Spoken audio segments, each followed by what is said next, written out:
welcome back to my channel. Today I am going to be showing you what I have been making in the month of May. Now the beginning of this month wasn't very good sewing wise. I didn't really make much because my sojo was not quite there, but now towards the end of the month I have actually been sewing quite a lot, so I'm really happy with what I've made and I can't wait to show you. We'll start with what I'm wearing. I actually made this a couple of months ago. It's the Emery dress by Christina Hayes and I made it in this amazing fabric from Fabrics Galore, and if you want to take a closer look at this dress, why don't you check out my summer holiday lookbook, which I'll insert here if it works. I hope it's working. So we'll start with the make that got my sojo back. This is the Sew Over It vintage shirt dress and I made it in this beautiful Alexander Henry fabric, and as you can see I used one of my favourite pin-ups in the centre of the back. And I have two ladies here which are just up of my boobs, not on my boobs, that'll be quite weird.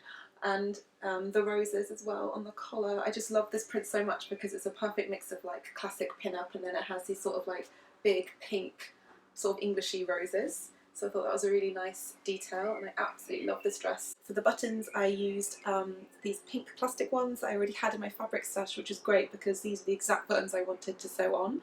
I actually got a big bag of buttons about a year ago from the Works and it was literally £1 and you got a massive bag and they had a mix of like reds and pinks, so I managed to salvage these out of the stash. This is one of my favourite sew over it patterns actually because it's really easy to do, and if you're a beginner I would recommend making this maybe after a couple of dresses, but if you've never made an item with a collar before, I highly recommend this pattern. The first sew over it shirt dress I actually made was my first ever collar, and that is my Frida Kahlo dress, which I'll insert here, which is also in my holiday lookbook if you want to check that out. So if you are a beginner sewer and you want to start making something with a collar, I highly recommend starting with this pattern. Now the second dress is another fabric I got at the Knitting and Stitching show as well from Fabrics Galore. I just really like Fabrics Galore. They always have a great selection of print and colour, which I just love. And this is bee printed poplin. Now I know this is actually now available at Sew Over It on their website. I'll try my best to link all the fabrics in the spacebar down below. But the bees are just so beautiful and the mint colour is just gorgeous. I don't actually own anything that's mint. I own a lot of blue but nothing with mint, so I was really excited when I saw this fabric. And I had polka dots in the lining, so you can see. I'll insert a close-up as well so you can see, but I thought, you know, why stop there? Why not have a funky lining as well? And the lining is just a plain cotton I got from Shepherd's Bush for like £2 a metre, and I bought loads, so most of my dresses are actually lined in this polka dot, which is really nice.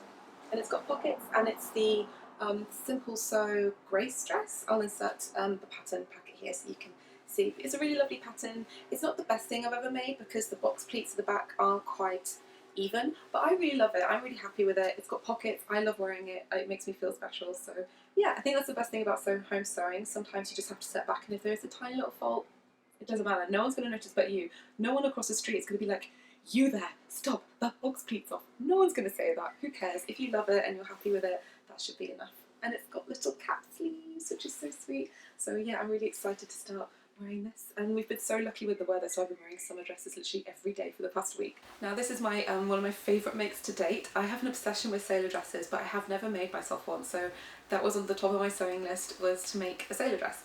So I made this one. It is the Hawthorn dress by Collect Patterns. I've never sewn one of their patterns before, but I really enjoyed the making process. The booklet was really clear. I love this pattern so much, and the collar is just to die for. I have an obsession with sailor dresses. When I was little I used to wear a lot of sailor dresses, so maybe that's where it stems from. I made it in this beautiful fabric I got from Guthrie and Ghani. Now I've never been to their shop before, but me and my mum popped in when I went to go visit her after we went to the handmade fair, and yeah, I picked this up. I just couldn't leave the shop without it. It's just the most beautiful quality. The price is amazing. I think it was like £8 a metre, and the quality is just exceptional.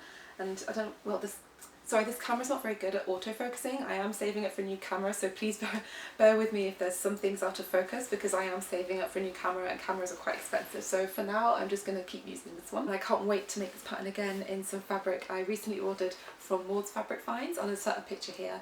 It's mustard with little bobbins on. It's by Cotton and Steel from their Trinket collection, I think. But yeah, I'm really excited to make it in this version. The pattern comes with different sleeve lengths and a top, but I actually used the sleeve length that came with the top, so you've got like long sleeves or short sleeves, I think 3/4 length sleeves. So yeah, it's nice to have a pattern where, because they're quite expensive, where you get an option to have a top or a dress or long sleeves or short sleeves. It's like, you know, like a multi-pack. My boyfriend actually took some lovely photos of me in this dress again in Spitalfields. I'll insert some pictures here, and we found this really cool red door that it just looked perfect with. This is definitely one of my all-time favourite makes. I'm really proud of it and I love wearing it, so I can't wait to make more.